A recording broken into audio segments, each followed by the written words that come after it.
നമുക്ക് വളരെ പ്രധാനപ്പെട്ട രാഷ്ട്രീയ കേരളത്തിന്റെ സാമൂഹിക കേരളത്തിന്റെ പ്രതിനിധികൾ ഈ വിഷയം കേൾക്കണം, അതിൽ പ്രതികരിക്കുകയും വേണം. ഞാൻ വരാം. ഇപ്പോൾ BSDPയുടെ നേതാവ് വിഷ്ണുപുരം ചന്ദ്രശേഖരൻ നമുക്കൊപ്പം ചേരും. ശ്രീ വിഷ്ണുപുരം ചന്ദ്രശേഖരൻ, രണ്ട് വിഷയമാണ്. ഒന്ന്, കാലാകാലങ്ങളായി ഒരു ജോലി തട്ടിപ്പ് നടക്കുകയാണ്. ഒരു വശത്ത് അർഹരല്ലാത്തവർ ആ ജോലി നേടിയെടുക്കുമ്പോൾ അർഹരായവർക്ക് അത് നിഷേധിക്കപ്പെടുന്നു എന്നുള്ളതിൽ തർക്കമില്ല. അതൊരു വശത്ത് നടക്കുകയാണ്. സംവരണത്തിന്റെ ആനുകൂല്യങ്ങൾ വ്യാജ സർട്ടിഫിക്കറ്റുകൾ ഉപയോഗിച്ച് ഈ തരത്തിൽ നേടിയെടുക്കാൻ കഴിയുമ്പോൾ ഇത് അധികൃതരുടെ ഒത്താശയില്ലാതെ ഇങ്ങനൊരു നീണ്ട പ്രോസസ്സ് നടക്കുന്നത് ബുദ്ധിമുട്ടുമാണ്. ഏത് രീതിയിലാണ് പ്രതികരണം? ഇത് ഈ തട്ടിപ്പ് നടന്നിട്ട് കുറെ കാലമായി. ആ തട്ടിപ്പ് സാധാ ഉദ്യോഗാർത്ഥികളല്ല ഈ തട്ടിപ്പിന് കാരണക്കാര്. നെയ്യാറ്റിങ്കര രൂപത ബിഷപ്പ്, ചില വില്ലേജ് ഓഫീസർ, തഹസിൽദാര്, ഇവര് കൂട്ടായിട്ടാണ് ഇത്തരത്തില് ഒരു തട്ടിപ്പിന് കൂട്ടുനിൽക്കുന്നത്. 10-20 വർഷം കൊണ്ട് നടക്കുന്ന ഈ തട്ടിപ്പ് സർക്കാരിന് അറിഞ്ഞുകൂടാത്തത് കൊണ്ടല്ല. ഒരു ക്രിമിനൽ കുറ്റം നടക്കുന്നു എങ്കിൽ ഒരു കേസ് രജിസ്റ്റർ ചെയ്യണം. പക്ഷേ ഈ ജില്ലയിൽ ഒരിടവും കേസ് രജിസ്റ്റർ ചെയ്തിട്ടില്ല. വ്യാപകമായ തട്ടിപ്പ് നടക്കുന്നുണ്ട്. ഈ കടലോല മേഖലയിലെ പാവപ്പെട്ട മത്സ്യത്തൊഴിലാളികള് കട്ടമരത്തിലും കടലിലും ഒക്കെ പോയി മീൻ പിടിച്ച് കുട്ടികളെ വളർത്തി അവര് ജോലിയില്ലാതെ നടക്കുന്ന സമയത്ത് അത് തട്ടിപ്പറിക്കാൻ നിൽക്കുന്നത് നമ്മുടെ സമുദായത്തിലെ ലാറ്റിൻ കത്തോലിക്ക ആയ വേജന്മാരാണ്. ഇവര് ലാറ്റിൻ കത്തോലിക്കയായിട്ട് കുറച്ച് ഈഴവരും പോയിട്ടുണ്ട്. ജഗതി ഭാഗത്ത് 5 നായർ കുടുംബങ്ങൾക്ക് അവർ സർട്ടിഫിക്കറ്റ് കൊടുത്തിട്ടുണ്ട്. ഇവർക്ക് ജനപ്പെരുപ്പം കൂട്ടാൻ മറ്റ് ജാതികളെ ലാറ്റിൻ കത്തോലിക്ക എന്ന കള്ള സർട്ടിഫിക്കറ്റാണ് കൊടുക്കുന്നത്. എന്റെ 1000കണക്കിന് സർട്ടിഫിക്കറ്റ് ഉണ്ട് ഈ ബിഷപ്പുകാർ കൊടുത്ത കള്ള സർട്ടിഫിക്കറ്റുകൾ.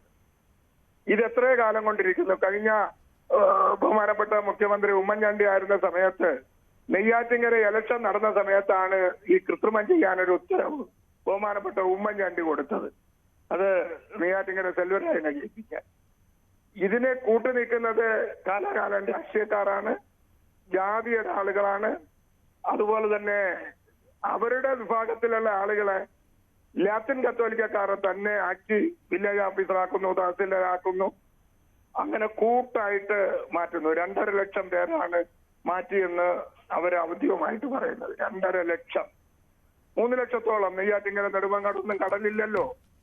മത്സ്യത്തൊഴിലാളികൾക്ക് അർഹതപ്പെട്ട ആനുകൂല്യങ്ങള് തട്ടിയെടുക്കുമ്പോൾ രാഷ്ട്രീയക്കാര് മൗനം പാലിക്കുന്നു.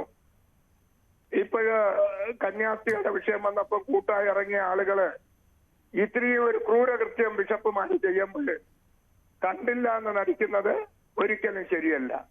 ഇത് സ്വാഭാവികമായിട്ട് ക്രിമിനൽ കുറ്റമാണ്. ഇത് അന്വേഷിച്ചു കഴിഞ്ഞാൽ സംവരണ തട്ടിപ്പിലെ 1000കണക്കിന് ആളുകൾക്ക് അർഹതപ്പെട്ടവന് കിട്ടാതെ തട്ടിപ്പറിച്ച ജോലികൾ നഷ്ടമാകും. അത്തരത്തിലുള്ള ഒരു അന്വേഷണം നടത്തിയവരെ മാതൃകാപരമായി ശിക്ഷിക്കണമെന്നുള്ളതാണ് എന്റെ അഭിപ്രായം. ശ്രീ വിഷ്ണുപുരം ചന്ദ്രശേഖരൻ, ഈ വിഷയം താങ്കൾ പറയുന്ന പോലെയാണെങ്കിൽ നെയ്യാറ്റിങ്കര രൂപത തന്നെ പ്രതിപട്ടികയിൽ നിൽക്കുന്ന ഒരു സാഹചര്യം, ചില വില്ലേജ് ഓഫീസർമാർ കൂടെ നിൽക്കുന്നു. അങ്ങനെ വർഷങ്ങളായി നടക്കുന്ന സർട്ടിഫിക്കറ്റ് നിർമ്മാണം വരെയാണ് ഇതിന്റെ പിറകിൽ നടക്കുന്നത്. സ്വാഭാവികമായിട്ടും സർക്കാരിന് ഇതറിയാം. ഇതൊരു രാഷ്ട്രീയ വിഷയം കൊണ്ട് മാറി വരുന്ന സർക്കാരുകളെല്ലാം ഒരേ നിലപാടെടുത്തു, ഒരു മയപ്പെട്ട നിലപാടെടുത്തു. എന്തിനാണ് സഭാധ്യക്ഷന്മാരെ പിണക്കുന്നത് എന്ന് ഓർത്തുകൊണ്ട് ഈ തരത്തിൽ കണ്ണടച്ചു എന്നുകൂടിയാണോ ആരോപണം? ഇതൊരു സാധാരണക്കാരനാണെങ്കിൽ ചെയ്തെങ്കിൽ ക്രൈം കേസ് എടുത്ത് അയാളെ വിലങ്ങൂട്ട് കൊണ്ട് നടക്കുമായിരുന്നു. നെയ്യാറ്റിങ്കര രൂപത ബിഷപ്പ് തന്നെയാണ് ഈ സർട്ടിഫിക്കറ്റ് കൊടുക്കുന്നത്. വിൽസൺ സാമുവൽ തിരുമേനി. അദ്ദേഹം മനഃപൂർവ്വം ഈ സർട്ടിഫിക്കറ്റുകൾ കൊടുക്കുമ്പോഴേ എല്ലാവരും കണ്ണടച്ചു കൊടുക്കുകയാണ്. എല്ലാവരും കന്യാസ്ത്രീ വിഷയത്തിന് 3 പാർട്ടിക്കാരും ഒന്നിച്ച് സംഘടിച്ച് പോയി ഇറക്കാൻ പോകുന്ന സമയത്ത് ഇവരെല്ലാം അഭിപ്രായമെങ്കിലും പറയണ്ടേ? ഈ പാവപ്പെട്ട മത്സ്യത്തൊഴിലാളിക്ക് കിട്ടേണ്ട ആനുകൂല്യങ്ങള് 1000കണക്കിന് ഉദ്യോഗാർത്ഥികളെ കടലോരത്തുനിന്ന് സൃഷ്ടിക്കേണ്ടതിന് പകരം അവരുടെ ജോലി തട്ടിപ്പറിച്ച് നടത്തുന്നതിന് കള്ള സർട്ടിഫിക്കറ്റ് കൊടുക്കുന്ന ഇത്തരത്തിലുള്ള ബിഷപ്പുമാരെ കയ്യാമം വച്ച് ജനങ്ങളുടെ മുന്നിൽ കൊണ്ടുവരണമെന്നാണ് എന്റെ അഭിപ്രായം. നിങ്ങൾക്ക് എപ്പോഴെങ്കിലും ഇതൊരു സംഘടനാപരമായിട്ടോ രാഷ്ട്രീയപരമായിട്ടോ ഈ വിഷയം ഉന്നയിക്കാൻ കഴിഞ്ഞിട്ടുണ്ടോ? ഇപ്പൊ 2009 അച്ചടി വകുപ്പ് ഡയറക്ടർ കൊടുത്ത പരാതിയുണ്ട്. അതിനുശേഷം ഇത് എത്ര നടന്നിട്ടുണ്ടാകും എന്നുള്ളത് ഓർക്കാൻ കൂടി വഴിയാ. ഏതെങ്കിലും തരത്തിൽ അങ്ങനെ ഒരു കൂട്ടായ ആ ഒരു രീതിയിലേക്ക് ഒരു പ്രതിഷേധമായിട്ടോ ആവശ്യമായിട്ടോ ഇത് മുന്നോട്ട് വെച്ചിട്ടുണ്ടോ? അങ്ങനെ മുന്നോട്ട് വെക്കുമ്പോൾ അതിനുണ്ടായ പ്രതികരണം ഏത് തരത്തിലാണ്? ഉമ്മൻചാണ്ടി അദ്ദേഹത്തിന് ഒരു 6-7 പ്രാവശ്യം കൂട്ടായി പേ ചെയ്ത് കൊടുത്തു. അദ്ദേഹം ഈ ലാത്തിൻ കത്തോലിക്കേരി അനങ്ങൂല. നമ്മളെ ബഹുമാനപ്പെട്ട പിണറായി സഖാവിന് ഇത് 4-5 പ്രാവശ്യം കൊടുത്തിട്ടുണ്ട് ഞങ്ങൾ കൂട്ടായിട്ട്. എല്ലാ തഹസിൽദാർ ഓഫീസിലും കഴിഞ്ഞ 6 മാസം കൊണ്ട് ധർണകൾ ഞങ്ങൾ സംഘടിപ്പിച്ചിരിക്കുന്നു. ഈ 18-ാം തീയതി സെക്രട്ടേറിയറ്റില് ജാതി മാറ്റത്തിനെതിരെ ഞങ്ങൾ ധർണ സംഘടിപ്പിച്ചിട്ടുണ്ട്. ഞങ്ങൾ ശബ്ദിക്കുന്നു. എന്നെ സംബന്ധിച്ച് ഞാൻ നാടാർ സമുദായ സംഘടനയുടെ ചെയർമാനാണ്. നമ്മുടെ ആളുകൾക്ക് ജോലി കിട്ടുന്നതിൽ സന്തോഷം കൊള്ളേണ്ട ആളാണ്. പക്ഷെ അതല്ല, അർഹതപ്പെട്ട ജോലി മാത്രമേ ഈ സമുദായം വാങ്ങാവൂ എന്നുള്ള അഭിപ്രായക്കാരനാണ് ഞാൻ. അത് എല്ലാ സ്ഥലങ്ങളിലും പരാതികൾ കൊടുത്തിട്ടുണ്ട്. പക്ഷേ അതിനൊന്നും ആ പരാതി മുന്നോട്ട് പോകില്ല. അത് താത്തുവെക്കാനുള്ള കഴിവ് ഈ ബിഷപ്പുമാർക്കുണ്ട്. ഒന്ന് തുടരുക ദയവായി ശ്രീ വിഷ്ണു ചന്ദ്രശേഖർ. നമുക്കതിന്റെ വളരെ പ്രധാനപ്പെട്ട ചില ഒരു ഫോക്കസിലേക്കൂടെ കടക്കുന്നതിന് മുമ്പ് ഇപ്പോൾ KLCയുടെ മുൻ സംസ്ഥാന വൈസ് പ്രസിഡന്റ് അഡ്വക്കേറ്റ് ആൻഡോ മെഴ്സിലിൻ കൂടി ചേരുകയാണ്. ലത്തീൻ കത്തോലിക്ക വിഭാഗവുമായി ബന്ധപ്പെട്ട് മത്സ്യത്തൊഴിലാളി മേഖലയിലുള്ളവർക്ക് എന്താണ് സംഭവിക്കുന്നത്? കൃത്യമായിട്ടുള്ള ആനുകൂല്യങ്ങൾ ലഭിക്കുന്നില്ല.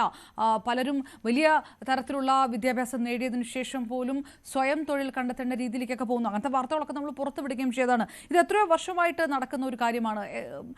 എങ്ങനെയാണ് ഇത് ശ്രദ്ധയിൽപ്പെടുമ്പോൾ ഇതിനെതിരെ ഏത് തരത്തിലുള്ള ഒരു പ്രതിഷേധമാണ് ഉണ്ടാകേണ്ടത്? അങ്ങനെ എന്തെങ്കിലും ഒരു ശ്രമം KLCയുടെ ഭാഗത്ത് നിന്ന് ഈ വിഷയത്തിലുണ്ടായിരുന്നോ? ധാരാളം പ്രാവശ്യം KLCയുടെ പേരില് തിരുവനന്തപുരം അതിരൂപതയുടെ പേരിലും രൂപതയുടെ പേരിലും ഒരുപാട് പരാതികൾ കൊടുക്കേണ്ടിടത്തെല്ലാം കൊടുത്തിട്ടുണ്ട്. പക്ഷേ ബിഷപ്പുമാരെ പ്രീണിപ്പിക്കാൻ വേണ്ടി, സഭയെ പ്രീണിപ്പിക്കാൻ വേണ്ടി യാതൊരു നടപടിയും അത് കോൺഗ്രസ് ഗവൺമെന്റ് ആയാലും കൊള്ളാം, കമ്മ്യൂണിസ്റ്റ് ഗവൺമെന്റ് ആയാലും കൊള്ളാം, നാളിതുവരെ എടുത്തിട്ടില്ല. അവരെടുക്കുകയുമില്ല. ഇവിടെ ഇപ്പൊ ചെയ്യേണ്ടത് 1947 ശേഷം അഥവാ ഇപ്പോൾ സർവീസിലുള്ള ലത്തീൻ കത്തോലിക്കരായിട്ട് ആരൊക്കെ ഉണ്ടോ അവരുടെ ലിസ്റ്റ് പരിശോധിക്കണം. പരിശോധിച്ച് അത് അന്വേഷിച്ച് പുറത്താക്കേണ്ടവരെ പുറത്താക്കണം. ഇവർക്കെതിരെ ബിഷപ്പാണെങ്കിൽ പോലും ക്രിമിനൽ കുറ്റം ചെയ്ത സ്ത്രീക്ക് അവർക്കെതിരെ FIR രജിസ്റ്റർ ചെയ്യണം, കേസെടുക്കണം എന്നാണ് എനിക്ക് പറയാനുള്ളത്. ഒരുപാട് പേര് ഇങ്ങനെ ചെയ്തുകൊണ്ടിരിക്കുകയാണ്. പക്ഷെ കാലപ്പഴക്കം കൊണ്ട് അതിനൊരു വിലയില്ലാതെ പോകും ഒരുപാട് പേര് എന്നാണ് എനിക്ക് പറയാനുള്ളത്.